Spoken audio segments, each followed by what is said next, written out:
Sejumlah media asing menyoroti banyaknya gelondongan kayu yang terseret aliran air saat banjir besar melanda Sumatera, Indonesia pada akhir November lalu.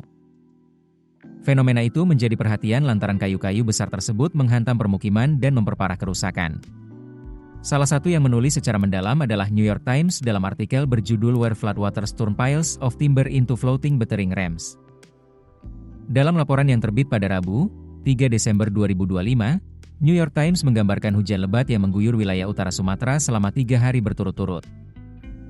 Banjir besar kemudian membawa gelondongan kayu hingga masuk ke kawasan permukiman, terutama di Sumatera Utara. Media itu mengutip kesaksian Sarma Huta-Julu, seorang relawan di Kecamatan Tuka, Tapanuli Tengah. Dimanapun Anda melihat, kiri dan kanan sepanjang jalan, ada tumpukan kayu.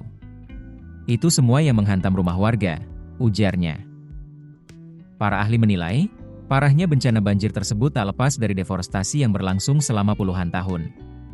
Hutan alami Sumatera banyak berubah menjadi perkebunan kelapa sawit, hutan tanaman industri, hingga area pertambangan emas. New York Times menulis bahwa aktivitas-aktivitas tersebut memperparah banjir dan menyebabkan gelondongan kayu hanyut seperti peluru yang menghantam rumah warga.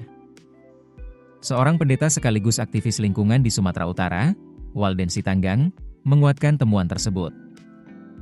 Saya melihat sendiri di lapangan, ada begitu banyak gelondongan kayu yang hanyut. Kayu tidak jatuh begitu saja dari langit, pasti berasal dari aktivitas penebangan di hulu, kata dia. New York Times juga mengutip Menteri Lingkungan Hidup Hanif Faisal Nurofik yang menegaskan bahwa bencana ini tidak sepenuhnya disebabkan faktor alami.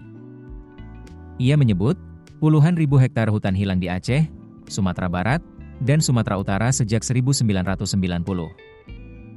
Hanif menyampaikan bahwa pemerintah akan mengevaluasi izin lingkungan seluruh operasi di Batang Toru, Sumatera Utara, dan memanggil perusahaan yang bertanggung jawab atas keberadaan gelondongan kayu tersebut.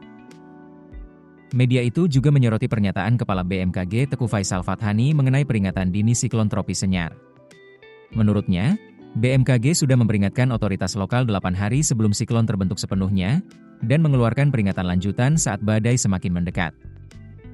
Namun ia menyebut tidak semua pemimpin daerah menyiapkan langkah antisipasi secara optimal. Keputusan bisnis terbaik datang dari data, bukan tebakan. Mudah berlangganan Business Insight dengan subscribe with Google.